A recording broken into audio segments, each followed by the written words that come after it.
എടാ ശ്രീ, എനിക്ക് എന്തൊക്കെയോ സംശയങ്ങളുണ്ട്. റോങ് സൈഡിൽ നിന്ന് വന്നാ വണ്ടി ഇടിച്ചത്. വണ്ടി നിർത്താതെ പോവുകയും ചെയ്തു. ലക്ഷ്മിയുടെ അമ്മ ഞായറാഴ്ച കട തുറക്കാറില്ലല്ലോ, പിന്നെന്തിനാ അവരങ്ങോട്ടേക്ക് പോയത്? ശരിയാണ് മഹി, ആരോ മനഃപൂർവ്വം ചെയ്തതുപോലെയുണ്ട്. അതാരാണെന്ന് കണ്ടുപിടിക്കണം.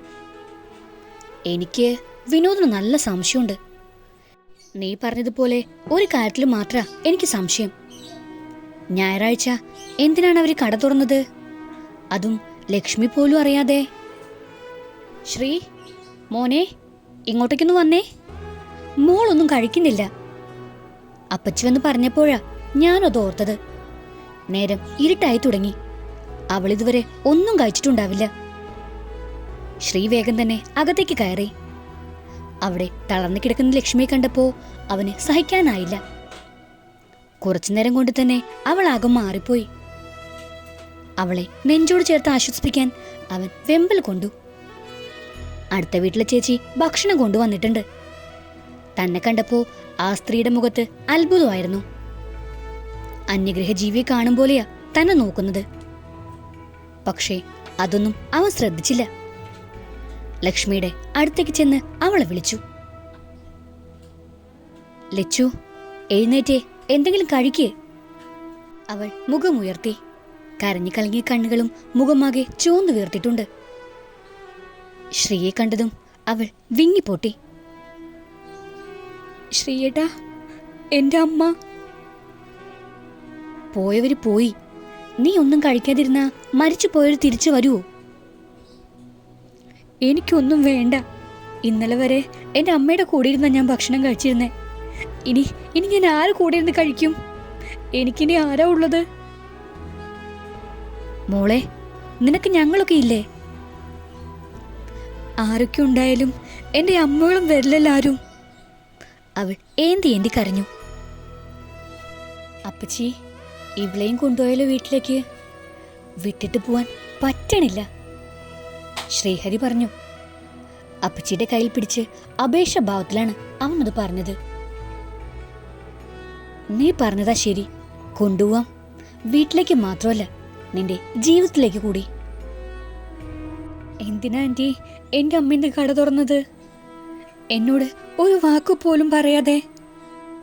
എനിക്ക് മാത്രം എന്താ എന്നും ദുഃഖങ്ങൾ മാത്രം. ലക്ഷ്മി പിന്നെയും എന്തൊക്കെയോ പറഞ്ഞ് കരയുന്നുണ്ടായിരുന്നു. അത് കാണാനുള്ള ശക്തി ശ്രീക്കുണ്ടായില്ല. അവൻ വേഗം പുറത്തേക്കിറങ്ങി. ശ്രീദേവിയുടെ നിർബന്ധത്താൽ കുറച്ചെന്തൊക്കെയോ ലക്ഷ്മി കഴിച്ചെന്ന് വരുത്തി. മോളിനിവിടെ തനിച്ച് നിൽക്കണ്ട, ഞങ്ങളുടെ കൂടെ പോരെ. ഒറ്റയ്ക്കിനി? ഞാനിവിടെ ഒറ്റയ്ക്കല്ലല്ലോ. എൻ്റെ അമ്മയുടെ ഓരോ ശ്വാസവും ഇവിടെയുണ്ട്. എന്നെ ഒറ്റയ്ക്കാക്കിയിട്ട് എൻ്റെ അമ്മയ്ക്ക് പോവാൻ കഴിയോ? ഞാൻ എങ്ങോട്ടേക്കും വരുന്നില്ല. ചിത കത്തിത്തീരും മുമ്പേ വീടടച്ചു പോകുന്നത് ശരിയല്ല. ഞങ്ങളൊക്കെ ഇവിടെ ഉണ്ടല്ലോ. രാത്രി ഞാൻ കൂടെ ഉണ്ടാവും. രമണി ചേച്ചി അത് പറഞ്ഞപ്പോ ശ്രീദേവിക്കും അത് ശരിയാണെന്ന് തോന്നി. തനിച്ചവളെ നിർത്തിപ്പോവാൻ മനസ്സ് വന്നില്ല. മോളെ, എന്നാലും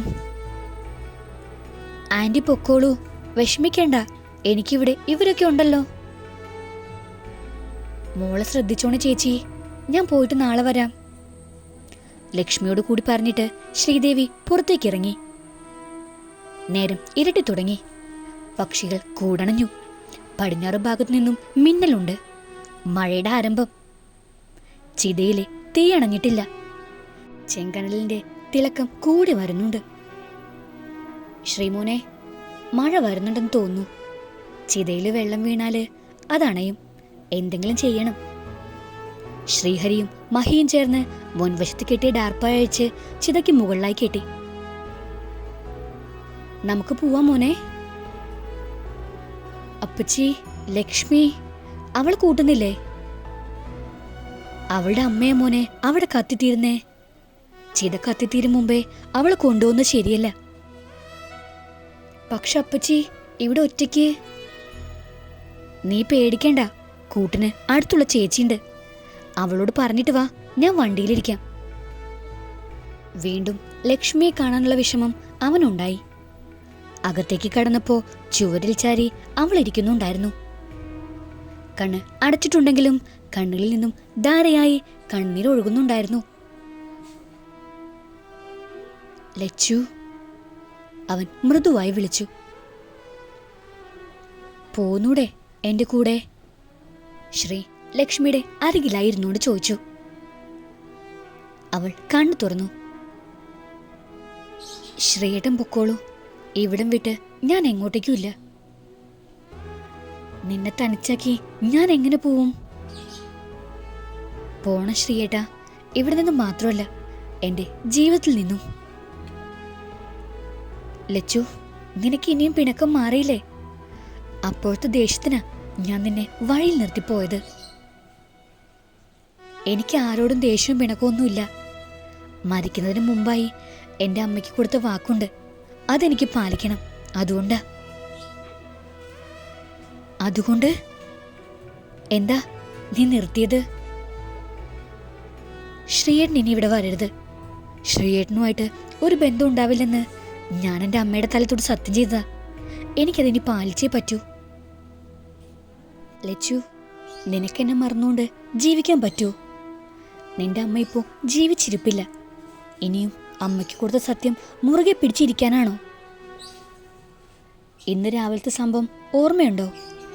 ശ്രീയേട്ടൻ എൻ്റെ അരികിൽ ഉണ്ടായിരുന്ന നേരം, നിങ്ങളെന്നെ ആവേശത്തോടെ ഉമ്മ വെച്ച നേരം, ഒരു നിമിഷത്തെങ്കിലും ഞാൻ ആ സത്യത്തെ മറന്നു.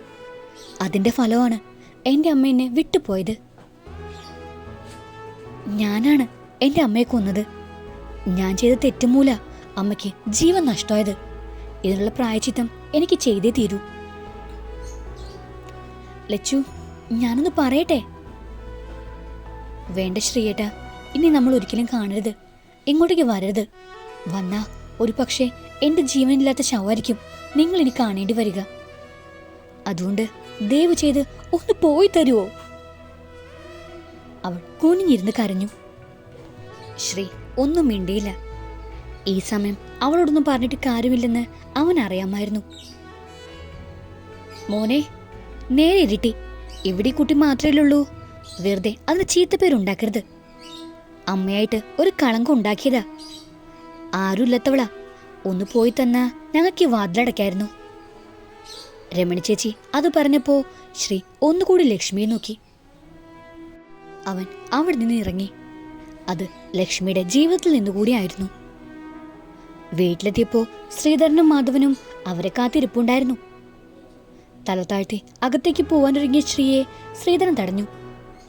നാട്ടില് പല പെണ്ണുങ്ങളും കാണും.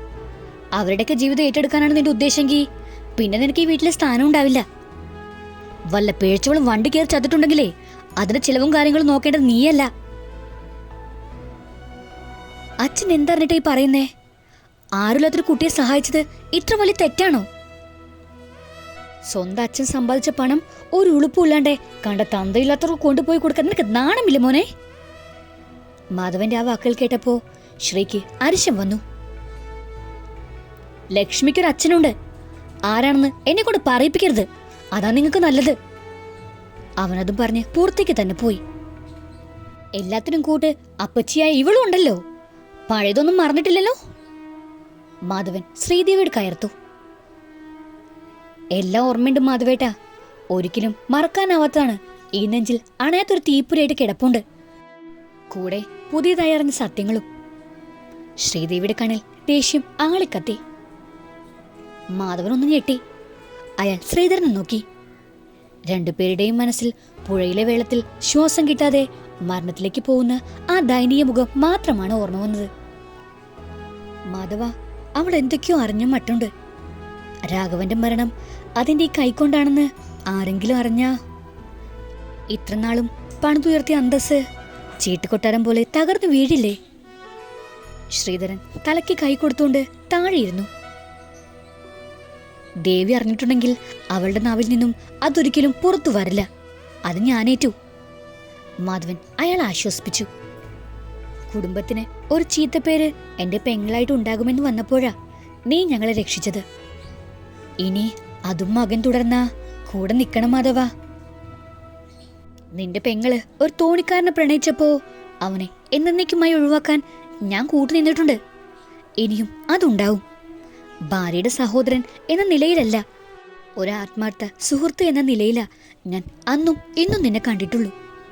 ബാലമോള് ശ്രീയുടെ പ്രണയത്തെക്കുറിച്ച് പറഞ്ഞപ്പോ അതേത് വിധനെയും ഒഴിവാക്കാനാ ഞാനും തീരുമാനിച്ചത്. അയാൾ മുറ്റത്തേക്ക് ഇറങ്ങിക്കൊണ്ട് പറഞ്ഞു. ലതികയുടെ മരണം നമ്മളാണ് ആസൂത്രണം ചെയ്തെന്നറിഞ്ഞ എരിയുന്ന സിഗരറ്റ് ചുണ്ടോടടിപ്പിച്ചുകൊണ്ട് ശ്രീധരൻ ചോദിച്ചു. അതാരും അറിയാൻ പോകുന്നില്ല. അമ്മയ്ക്ക് പിന്നാലെ മകളും പോകണം, എന്നാലേ കാര്യങ്ങൾ സുഖാവൂ. അവളും കൂടി തീർന്നിട്ട് വേണം KD ഗ്രൂപ്പിന്റെ MD നടേശന്റെ മകളുമായിട്ട് ശ്രീയുടെ വിവാഹം നടത്താൻ. കൂടെ ബാലയുടെയും ഒരു മാറ്റക്കല്യാണം. അതാണ് അവരുദ്ദേശിക്കുന്നത്.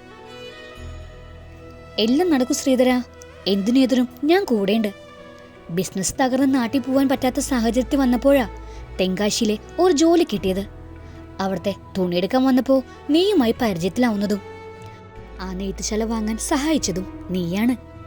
അവിടെ നിന്നും തുടങ്ങിയതാ ഈ സാമ്രാജ്യം മുഴുവൻ കെട്ടിപ്പടുക്കാൻ നിന്റെ കാരുണ്യം കൊണ്ട് മാത്രമാ. അതിന് നന്ദി എപ്പോഴും ഉണ്ടാവും, എന്റെ മരണം വരെയും. നീയാണ് യഥാർത്ഥ സ്നേഹിതൻ. ലതികയെ കൊല്ലാൻ ഏർപ്പാടാക്കിയ ആളെക്കുറിച്ച് എന്തെങ്കിലും സംശയമുണ്ടോ?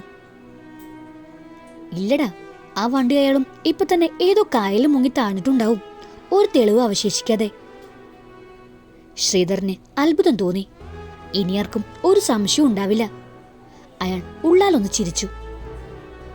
എന്തായാലും ശ്രീയുടെ കൂട്ടുകാരന്റെ പെങ്ങളുടെ നിശ്ചയം എന്നായത് നന്നായി. അതുകൊണ്ടാണല്ലോ ഡ്രസ്സ് തയ്ക്കാനുണ്ടെന്നും പറഞ്ഞ് ബാലയെ കൊണ്ട് ലതികയെ കടയിലേക്ക് വിളിക്കാൻ പറ്റിയത്.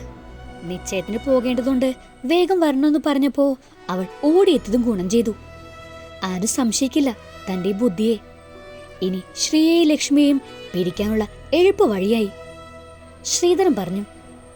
തക്ക സമയത്താണ് തന്റെ കടയിലേക്കുള്ള ചരക്കും കൊണ്ട് ഷൺമുഖം വന്നത്. ഒരു വാടകക്കൊലാളി കൂടിയാണവൻ. നിമിഷനേരം കൊണ്ട് അവനെ കൊണ്ട് കാര്യം നടത്തി. ലതികയെ എങ്ങനെ അവസാനിപ്പിക്കുമെന്ന് ചിന്തിച്ചപ്പോഴാണ് ശ്രീക്കും ലക്ഷ്മിയുമായി ബന്ധമുണ്ടെന്ന് ശ്രീധരൻ പറഞ്ഞു കേട്ടത്. രാഘവന്റെ മരണത്തിന്റെ പക ലക്ഷ്മിയിലൂടെ തീർക്കുകയാണെന്നും ശ്രീധരന് പറഞ്ഞ് വിശ്വസിപ്പിക്കാൻ പറ്റി. അവളെ തീർത്ത രാധയുമായി ഉണ്ടായിരുന്ന തന്റെ ബന്ധത്തെപ്പറ്റിയുള്ള രഹസ്യം ലതികയിലൂടെ മണ്ണടിക്കുകയും ചെയ്യും. മാധവൻ സ്വയം അഭിമാനം തോന്നി ശത്രുക്കളെ അവസാനിപ്പിച്ചതില്. പണ്ട് ചിറക്കിലേക്ക് വന്നപ്പോൾ കണ്ട് ഇഷ്ടപ്പെട്ട ശ്രീദേവിയെ ശ്രീധരനോട് പറഞ്ഞപ്പോ അവനു സമ്മതം. കല്യാണം ഉറപ്പിച്ചപ്പോഴാണ് രാഘവനുമായിട്ടുള്ള പ്രണയം അവൾ തന്നോട് പറഞ്ഞത്. വിവാഹത്തിൽ നിന്നും പിന്മാറുകയാണെന്ന് ശ്രീദേവിയോട് നുണ പറഞ്ഞു. ഇഷ്ടപ്പെട്ടെന്നും ഇതുവരെ നഷ്ടപ്പെടുത്തിയിട്ടില്ല. അതുകൊണ്ട് തന്നെയാണ് വിവാഹത്തലേന്ന് ശ്രീധരനുമായി ചേർന്ന് രാഘവനെ പുഴയിൽ മുക്കിക്കൊന്നത്. മാധവന് സന്തോഷമായി. അപ്പോഴും അയാൾക്കൊരു സംശയം ബാക്കിയായി. ലതികയുടെ മകള്, ലതികയെ ചതിച്ചതാര്? ലക്ഷ്മിയുടെ പ്രായം വെച്ച് നോക്കുമ്പോൾ അവൾ തെങ്കാശിയിലുണ്ടായിരുന്നു. ആ സമയത്ത് ലതിക ഗർഭിണിയായിരിക്കണം. പക്ഷേ ആരാണ് അയാള്? ശ്രീധര, ലതികയുടെ കല്യാണം കഴിഞ്ഞിട്ടില്ല, പിന്നെ എങ്ങനെ മകൾ? കല്യാണം കഴിയാതെയും മകൾ ഉണ്ടാവില്ലേ? ശ്രീധരൻ ചിരിച്ചുകൊണ്ട് പറഞ്ഞു. അപ്പോ ലക്ഷ്മിയുടെ അച്ഛൻ? ഈ ലവ് സ്റ്റോറിയുടെ ബാക്കി കേൾക്കാൻ നിങ്ങൾക്ക് താല്പര്യമുണ്ടെങ്കിൽ സബ്സ്ക്രൈബ് ചെയ്ത് സപ്പോർട്ട് ചെയ്യുക. കൂടത്തിൽ തന്നെ ബെല്ലൈക്കണും പ്രസ് ചെയ്യാൻ മറക്കരുത്. Thank you.